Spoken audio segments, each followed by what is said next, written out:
Good morning and welcome back to Lovin Dubai show. And as always, we're bringing you the top and most trending news in the UAE. And our top story for today is UAE to resume airdrop aid to Gaza amid worsening mass starvation.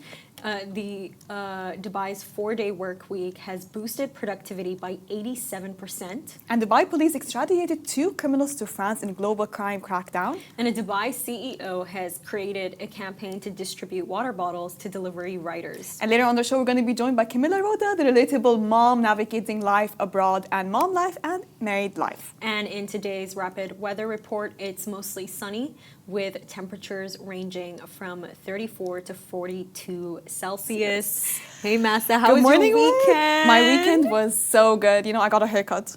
I think you can tell. Thank you so much. Beautiful. I love this. You know, like speaking of friendship, me and my close friends, we all have this technically the same personality, okay? I don't think any of us have this unique personality. I know, guys, she told me that all of them got a haircut yesterday. Yeah, so this is exactly what happened. One of my friends was like, you know what, I need to cut my hair.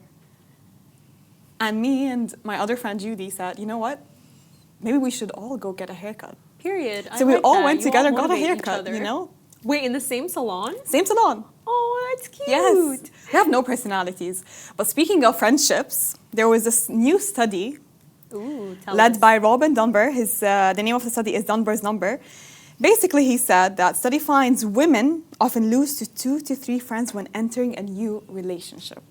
Ooh. Do you agree with this or do you not agree with this? Honestly, I 100% agree. I've seen this happen time and time again in real time. And honestly, you know what it is? The best way that I can put this is I feel like you can't blame them. You can't blame them. You can't blame them. And I'll tell you why you can't blame them. Why? Okay. Because I feel like young women are groomed and raised to get their, get their university degrees as trophies and get married as a degree. Like right after you get degree. Yeah. No, I'm being so right serious after you get with your you. degree. Like for them, marriage that is like an institution. That is their most important goal in life. So I understand why some people behave that way. I understand it, but that does not mean that I condone it. This is extremely wrong because you know what this kind of links to, Majid? Majid. Massa. Sorry, I'm always start with an I'm always doing the show with Majid, but you know what this kind of it makes me think of? I feel like in society there's this thing where women have more understanding for men more than other women. So if a man and a woman make the same mistake, women are so ready to drop that friend, tell her goodbye. But no, you have men, he will cheat on you, and then he'll get down and propose, and you'll say yes. Take him back after 10 times of mistake. Exactly. Yeah. It's always like that. This is what I mean. So this is why they're losing these friendships. It's not even just from their side of this idea of they're not putting in enough effort because they're in a relationship, but it's actually because of the fact that the friend is there like, girl, me and that man both did the same thing, and you're giving me the silent treatment, but you're out with him. No, it's so stupid. It's not fair. I swear to God, a lot of times it's so stupid, and I've seen it firsthand, okay? A lot of girls would sympathize with those men and forgive them over like the biggest mistakes. Exactly. But God forbid you make the smallest mistakes of, for example, not showing up to a hangout. I love this. You're gone. This. Exactly. You're gone. You're cut off. I mean, and you know, it's so funny. It's so funny because you have women and they make so many excuses for men. But if you actually think about it, men are more simpler than women. They tell you things as they are. Things are exactly as they are. You don't need to dig deep. There are no holes to read into. There is nothing. No, seriously. So if you're not getting the treatment that you deserve, it's right in front of your face. You just have to wake up and you have to look at it. Like, I'm being so for real. So this is why they're losing these friendships. But I feel like it's not necessarily all friendships. I think it really depends on a person to person. For example, for me, I value friendships so much. I don't think I would be distancing myself as soon as I enter a relationship or get married from my friends. No, because I have my own life and he has his own life. He has his own friends. I have my own friend group. We're not going to be constantly attached to each other and constantly out to each other. He has his own group. I have my own group. I completely agree with you. But this happens, I feel like this happens to some women who are a bit of man obsessed, and they just use you to pass time until they reach that stage where they find a man who khalas, you're done, your time is up. But do you I also wasted my time with you. Now I have what I'm looking for. Do you also think that maybe they're losing these friendships because of the fact that the guy could be bad, and they keep complaining to their friends about it. And then the friends get so sick of them that they're like, you know what? Not every outing has to be this discussion. I'm so sick of you. I don't want to talk to you anymore. You know, by the way, do you think that happens? It happens a lot, by the way. And Anna, personally, I do get frustrated if every hangout we're just talking about your man's mistakes. You know, like I'm giving you advice, and if you're not listening to me, then what am I there to do? I'm just not gonna always hear you vent. You know, that's deep. It's okay. You're supposed to be there for your friend. I get it, but you know, you have your time with him, okay? If you keep coming to me and time again, he keeps making the same mistakes and you're not doing anything to try to make him stop, okay? Or you're not leaving the relationship, it falls on you.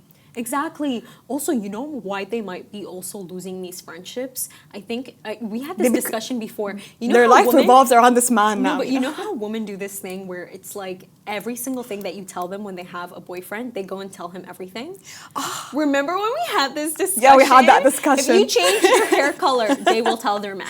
If you had a fallout, they will tell their man. If you had the most traumatizing event in history, this is a topic of conversation for them. This is in their nightly call. You know you're in it. And no, but I'm not one of those people. If somebody tells me don't tell anyone this, I'm not telling anyone. Does not matter. You and your man are not one. In this situation, I'm just telling you, if I want to tell him, I'd bring him on, you know? Period. You preach. But like, I think, don't lose your friendship when you enter a relationship. You know, they've been with you through the good times and the bad times. Exactly. That man can go anytime. That man can go anytime. I think genuine female friendships are the best that you can have in the world. It's a huge blessing. So do not lose on those friendships because of a man. I'm not saying not being married is not important. I'm not saying that not having a man is not important. I'm just saying that you have to be equal, I think. I know priorities change, but don't lose your friendships. No, I so agree with you.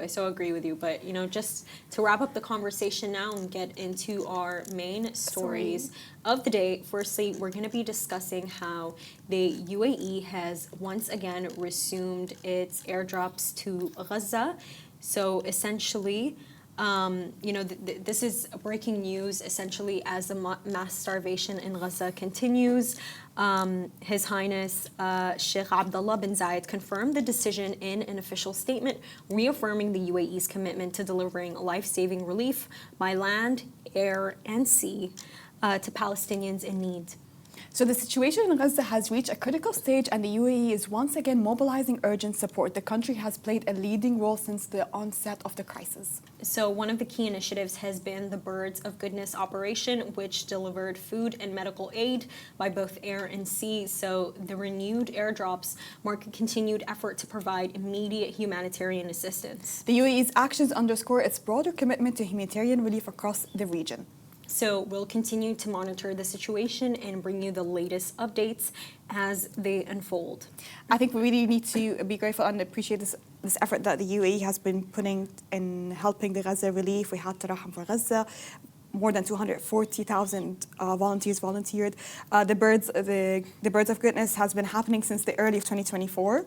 So it's been having more than a year, and the crisis is only worsening day by day. And it's just really important to always, because we're far away from the situation, what we need to do as people we need to show our support. We need to be up to date with the news.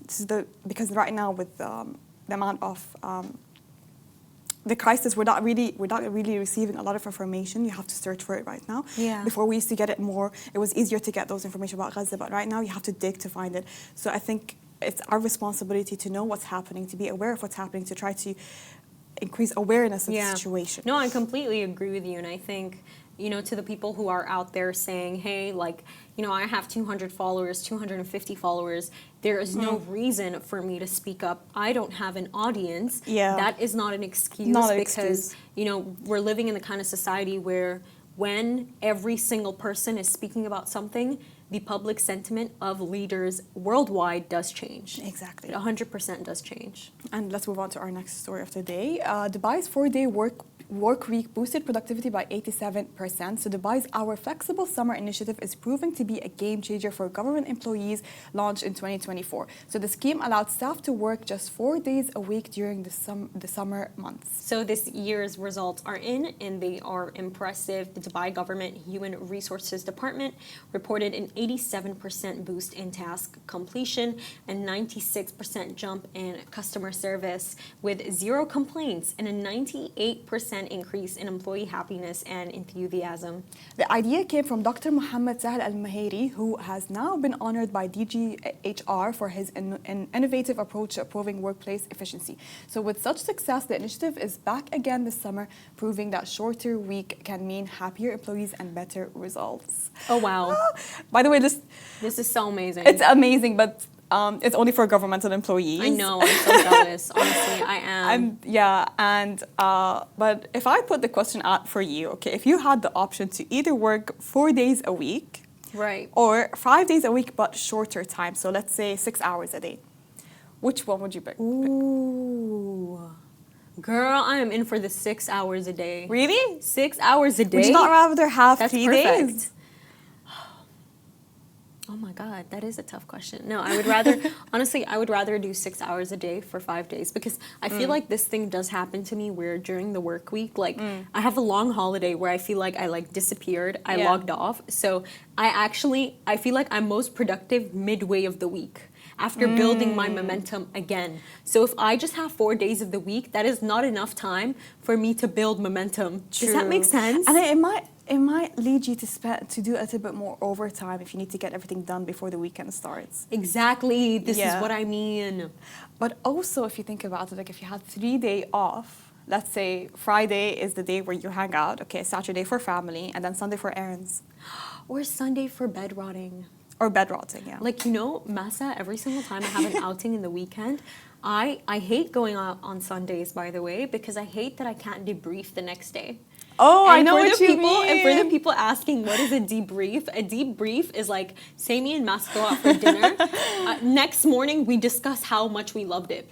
There needs to be the discussion. Or what happened in that table. Exactly. Or what we saw. I hate that I can't do that. I genuinely hate it. Like, I don't have time when I walk into work. There's no debriefing. I know. You have the bam, bam, bam, bam, work.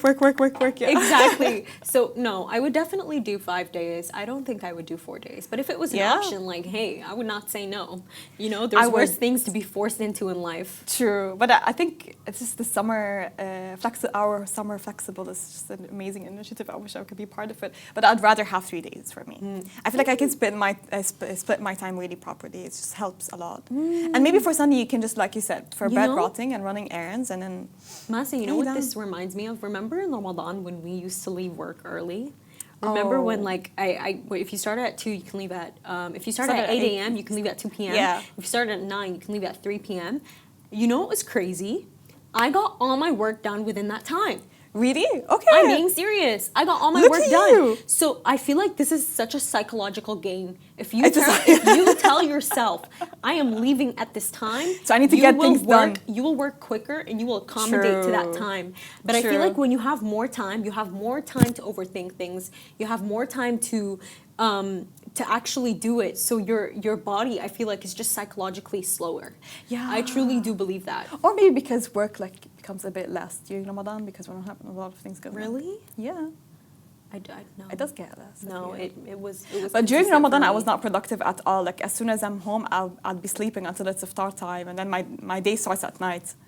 I had a really messed up schedule during Ramadan. No, you know, for me, I feel like what changed for me when I started working, I don't nap anymore. It's so strange. Yeah, I don't nap. I feel like I need to make use of every hour, you know? Exactly. Every hour I feel of the like day. my day is lost. Like, imagine getting home at like 6 p.m. and then taking a nap. Like, what happens next? And then you wake up at 8. Khalas, it's too late now. Literally, like, you go have dinner and then that's it. The day's it. over. And because you're so tired, you know you're going to sleep again. Yeah, that's the thing. You know you're going to sleep That's again. why I don't do naps. I make use of every hour, especially during winter. I make use of every hour. Oh, and every hour. And you know, like, Masa, my mother always tells me this. Apparently, like, it's not good to sleep during Maghrib time during that Really? time of the day. Yeah, like it's You wake up so disoriented as well, you know? It's a thing, by the Yeah. way. She tells me that it's not good because that's apparently when the shawateen come out. She's like, "What? Don't sleep during that time. It's like a bad gap. You should be awake to pray Maghrib before the sun sets." Ooh. Yeah. You know what? I'm going to listen to your mama. Honestly, try it out. Honestly, Try she's it so out. right because every time I sleep during the evening, It's I feel like strange, so right? You wake disoriented. up so and I weirded hate out. myself for it, you know? Exactly. I hate those naps that make me feel so disoriented. And I'm like, you know what? Why did I nap? I should have done something more productive. Literally. Just to move on to the next topic, Dubai police extradite 2 criminals to France in a global crime crackdown. They extradited 2 men who were wanted by Interpol and Europol to France, marking another major win in the international crime fighting efforts. So the suspects were accused of transnational crimes, including attempted fraud and drug trafficking involving psychotropic substances. So this latest operation brings the total number of extraditions to France in 2025 to 10, as Dubai continues to work closely with global agencies to crack down criminals involved in murder, money laundering, and armed robbery, and leading organized crime groups. So authorities praised Dubai's swift action and strong cooperation with international law enforcement in tackling serious cross-border crime. And let's move on to our last story of the day. It's a good story though, right? Yeah, it is. Yeah. It's a nice positive end. So as temperatures in Dubai continue to soar past 40 Celsius, one CEO has turned a simple act of kindness into a growing community movement. So the CEO is Riz Ahmed. It all began on a scorching summer day when he noticed an exhausted delivery driver struggling under the sun. So he offered him a bottle of water, and the driver's heartfelt response struck a chord. So since that moment, Riz made it a point to offer water to every delivery driver who came to his workplace, but he didn't stop there. So he launched the online campaign #WaterForDrivers, encouraging others to do the same. So offer cold water to drivers who work tirelessly through the extreme heat. So Riz has been using his platform to share stories and smiling photos of drivers who've received this small but meaningful gesture. The movement has since gained traction with more residents and businesses joining in across Dubai. So in a city where delivery drivers keep things moving, especially during these record-breaking summer days, this initiative serves as a reminder that small acts of care can create a ripple effect. And now, thanks to Riz and the growing Water for Drivers community, more people are stepping up to support the unsung heroes behind the helmets. You know, I think this is beautiful. It's a beautiful story. I do. I really do. Like, you know, Massa, whenever me and my mother go out in like the morning, I always see delivery drivers sometimes standing under the trees. Under the shade, because yes. not every store is actually kind enough to let them sit sit in. Yeah. So for me, like seeing this, I think this is so necessary. Even I feel like what's also necessary from restaurants as well, you know, when the delivery drivers wait for their orders, for the people's orders to be ready, they have designated tables, but they're usually outside. You know, it has to, with this heat, we can't handle, we always complain about heat, we can't handle 2 minutes outside. Like the maximum I can handle is 5 minutes. No, honestly, it is. So for them to be sitting outside, waiting for the orders, wearing the helmets, I don't think it's not bearable. Imagine, like we cannot imagine ourselves just standing outside for more than 5 minutes. And I think it's also as people, okay, it's also our responsibility to try not to order during peak heat hours. So I think maybe during 12 to 3 you know p.m. I stopped ordering. Yeah. I stopped ordering. I just feel really bad. Because of the heat. And right now we're in the hottest month of the year, and August is still one of the hottest months of the year as well. It's too much. And one thing that my mom made a remark, she's like, don't just give them water. I think they have water, just give them juice, to give them other things, like refreshing things to drink, you know. Water is good, like giving out water is really good, but get them something that might not have at that right moment, you know. No, I completely agree with you. I really do. Anyways, don't go anywhere, because after this very short break, we're going to be joined by Camila, the relatable content creator. We're going to be navigating life abroad, marriage, and mom life. So do stay tuned.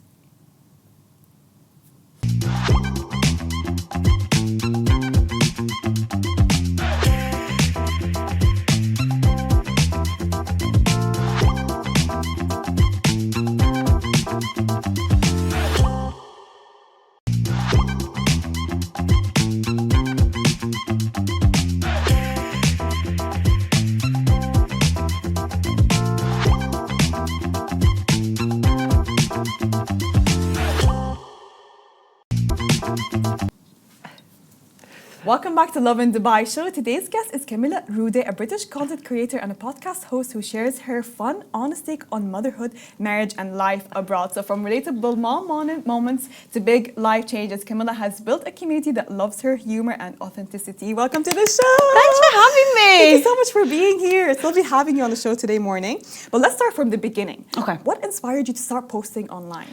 I just love the kind of videos that I make and the kind of videos that I love watching. Yeah. So at first when I started making them, I was just making them for myself, really. Yeah. You know, like when you post an Instagram story and you just watch it back, like, Yeah. this is gold. So that's what I was doing. I was just making these videos and I would just watch them back. I'm like, this is amazing. And then, yeah. Did you have a full-time job before being a content creator? So I had a job before I got pregnant. Yeah. And then I took a break from that because I just needed to focus on growing this human. Yeah. And then, yeah, my pregnancy was kind of tough, to be honest. And I was kind of in a lull and I was all over the place. And then literally once my son was born, a couple of months after, I just had this new lease for life. And I was like, let's do this. Like, let's start documenting this crazy life that I'm in. Picked up the camera, got a tripod, and then there we go. But be honest, were you as a full-time employee, was it related to social media or was something far away from social media? Oh my God, the furthest away. Really? I was working with children. Oh, yeah. that's so I came to Dubai as a teacher. Yeah. And then it was kind of like a nanny governess role that I was in. So, I mean, the essence of just being that person that you see just like crazy having fun, that was always there. But in terms of, anything to do with media, no, it wasn't. And what I really like about your content is something that you're not really this Instagram polished version of yourself, you know? You're just open and you put it out there. So what made you decide to take that route instead of being super perfect? Is it because you want people to relate to you or is it just because part of your personality? I think it's just easier to be like that. Yeah. It's just so much easier. It's so fun it's so freeing to do the kind of videos that I do. It's just so freeing. Yeah, it feels good also. It feels so good. A lot of people might relate to you. But you did not grow up here, right? No. Where did you live prior to Dubai? So I lived in a town called Bury, which is, have you heard of Manchester? Yeah. Of course, who's not? So yeah, that's where I'm from. So what made you decide to move to Dubai? Well, if you've ever been to Bury, you would understand. What does that mean?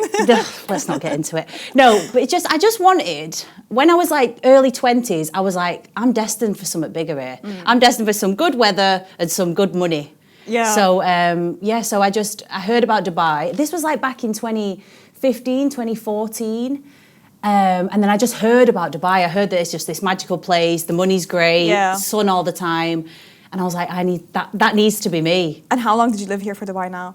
So I think it's almost 8 years. It'll be 8 years soon, actually. 8 years? Yeah. Okay, so you basically lived almost your whole life in the UK and then you moved to Dubai. Have you had any cultural shocks when you moved to Dubai?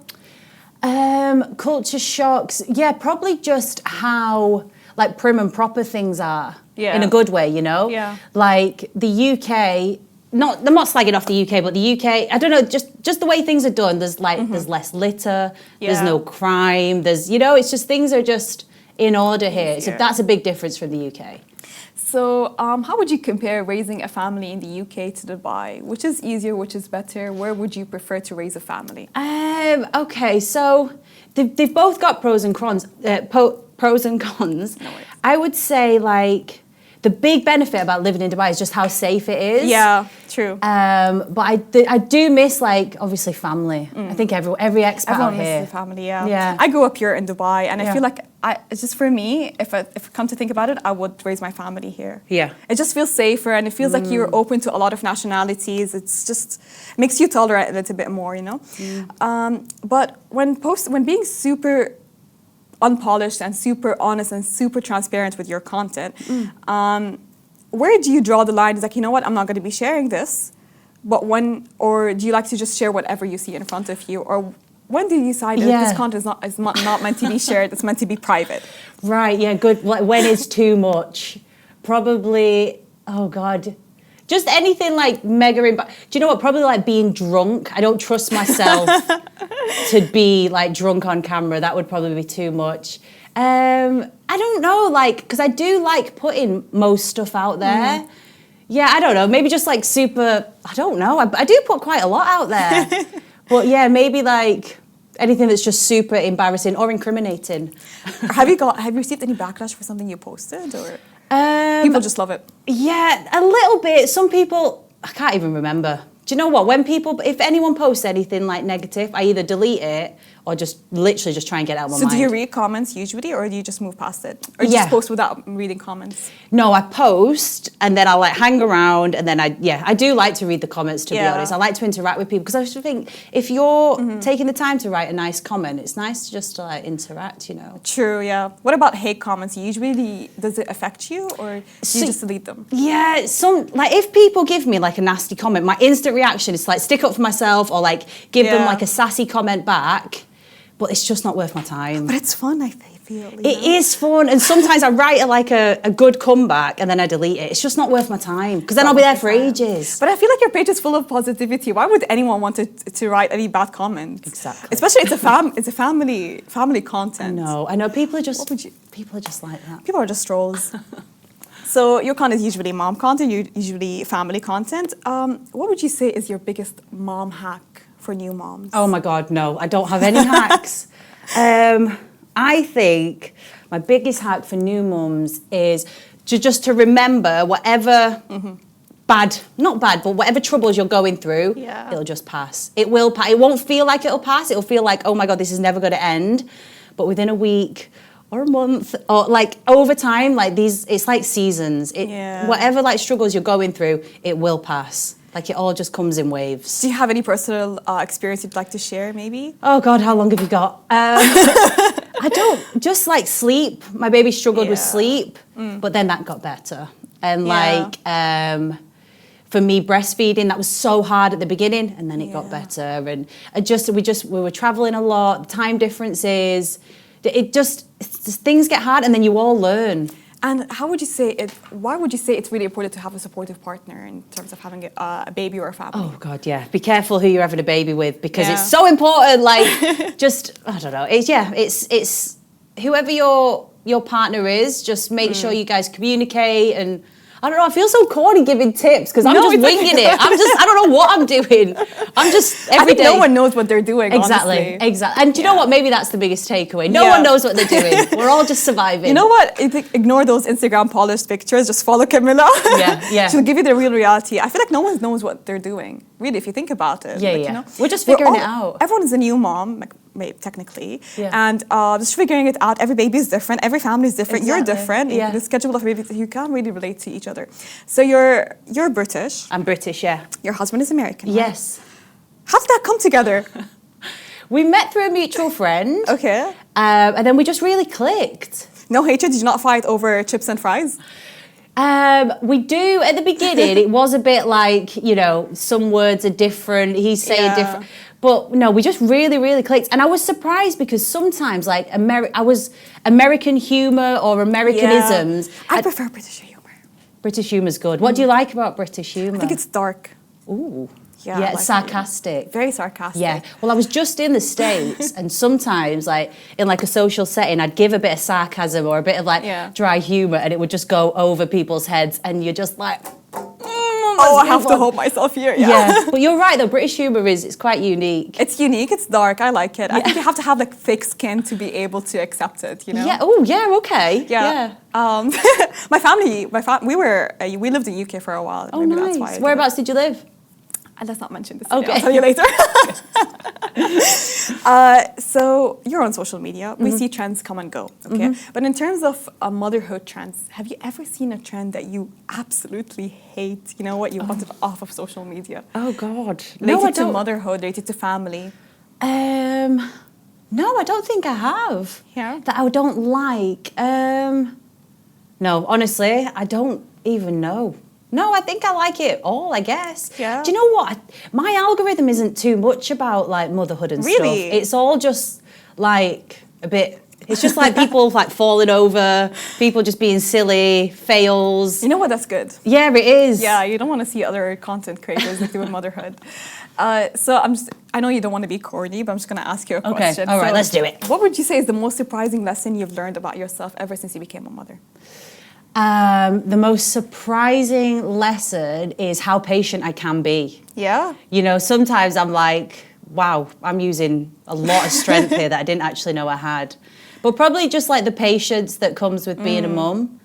And this is corny, but like how much love I had in me. Like when I met my son, and like every day I'm like, oh my God, like I'm full to the brim with love. It's like, it's the most crazy. Do you have kids? No. No, but oh God, it's just literally like, you just burst with love. It's amazing. Yeah. You discovered that about yourself. Like maybe, did you always want kids before you had the kids? Oh, always want kids. Really? Always. So I just want a whole tribe. And because I've heard a lot of people say that as soon as prior to not having kids, sometimes they just didn't want them, and as soon as they got pregnant, they turned into this mama bear, super protective. Oh, yeah. They never knew they had them in them, you know? Yeah, it's crazy. It's crazy. like, yeah, just Mother Nature. You know, like when you see like on these animal shows where you see like a bear protecting the cubs or birds protecting the birds in the net, like that. It's just in us. Like we just go into this. It's amazing. It's amazing. It's really amazing. But I have one question. Okay.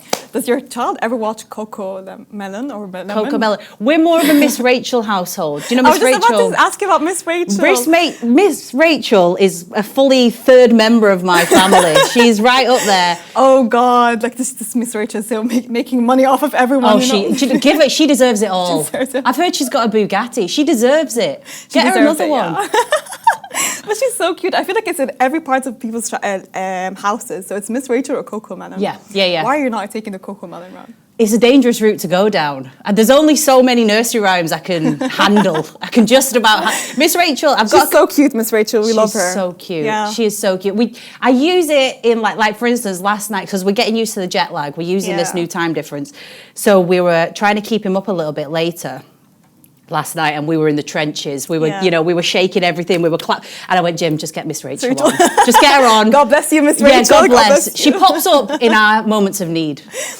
What's the secret? Why this attachment to Miss Rachel and Coco Melon for kids? Do you know what I've heard? It's like the tone of her voice. So, like if you go up to a baby and you're like, hey, how's it going? The baby's going to be like, But if you're like, hi, how are you? It's something to do with like the inflection. Yeah. It's something to do with that, because every time she comes on, hi, kids, he's like, oh my God, she's it's here. like eyes are hooked to the TV. Yeah, it's great. But honestly, it's something to do with her voice. Oh, okay. With that being said, do you believe in talking to baby in the baby language or like having full proper conversations with the baby?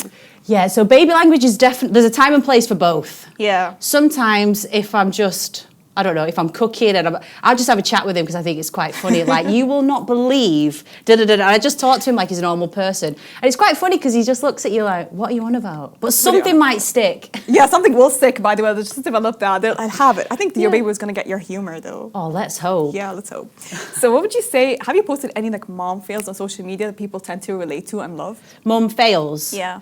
There was one video I had where I do like my little introduction, and then straight after my baby just vomits everywhere.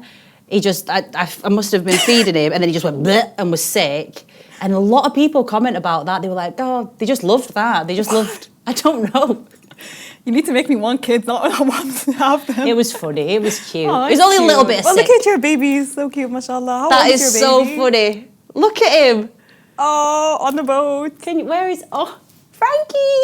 Oh, he's so cute. That was so yeah. I should have had him this morning. Oh, well, yeah, maybe. I mean, he's sleeping, yeah. He would have loved it, actually. Do you know what? He's a bit of a psycho. Whenever he sees lights, he just stares directly into them. I think it's a sensory thing, right? Yeah, I don't know, but he just like stares at it, so he would have loved it in it. He would have loved it. He would have stayed quiet, no tears. Yeah, exactly.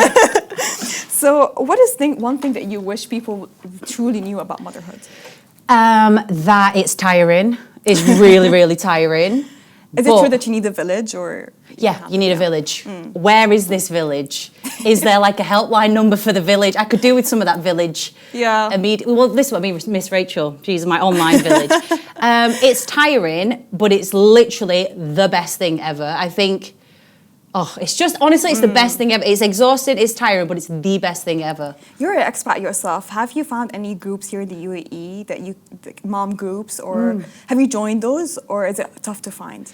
Oh God, there's so many groups. When I was pregnant, I did it's like a hypnobirthing class. It basically just gets you ready for pregnancy. Yeah. And then from that, I joined like this WhatsApp group, and I just met loads of people through that. But I feel like Dubai is really good for communities. We're having a lot of communities. Yeah, I'm not a mother myself, and I keep finding those mom communities everywhere. Yeah. They're over Instagram. New Girl in Dubai. A lot of communities here. I think it's easier now to find friends. I think because it was a common issue at first. Yeah. But I think people noticed that and started creating communities. So do you ever feel lonely, or do you feel like you have a good support system here in UAE?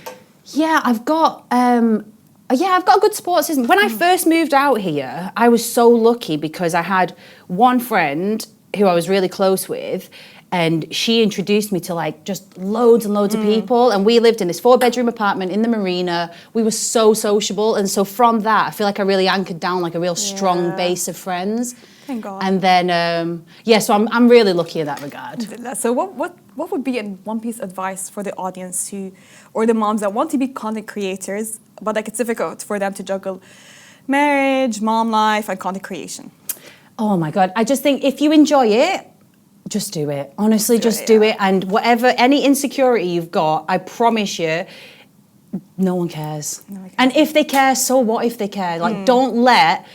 And this is with everything. Don't let something you want to do, don't let you be the reason that doesn't happen. Yeah. Like, do you know what I mean? Like, just go for it, because the world is so fun, and it's just like, I just feel like anything, like content creation-wise, videos, that kind of thing, there's so much fun to be had. Yeah, true. Yeah. I look at social media as like a fun playground, honestly. Yeah. Like, I don't think too much of it. Exactly. And what's one tip for consistency? Every video that you post, I'm just going to speak about videos, but every video that you post, you will learn something from it. Yeah. So whether it be that you gain followers, that it worked, that it didn't work, like you're always going to learn from that video, and that will help you be consistent. So learn from the past video. Learn from the past video and maybe find your niche. Find your niche, and everyone's got a niche. You don't have to be like, I don't even know. You don't have to have the craziest, quirkiest thing. Just the fact that, like, say for you, you used to live in the UK, or you've lived here, or you're like, I don't. Everyone's got a niche, and it could be the most boring thing ever, but it's still a niche. But you'll find people that will relate to you, though. Exactly. So if people want to find you, where can they find you? They find me on Instagram and TikTok and YouTube. My YouTube's very small. I'm growing. I'm going to grow my YouTube. Be the next Miss Rachel. Well, maybe. Yeah. Really, Camila, it was really nice having you on the show today. Thank you for bringing this much energy. Thanks for having me. I've had 2 coffees, if you can't tell. So no, thank you for bringing this positive energy. Like, you know, with being a mom, but you still have this bright energy. Like, you're making me want to become a mom. Oh, it's all delusion. I'm just running on delusion and caffeine. No, it's I great. think it's your personality. Thank you. Thank you so much for tuning in. We go live every weekday at 8:30 a.m. So come say hi. Bye-bye. Goodbye.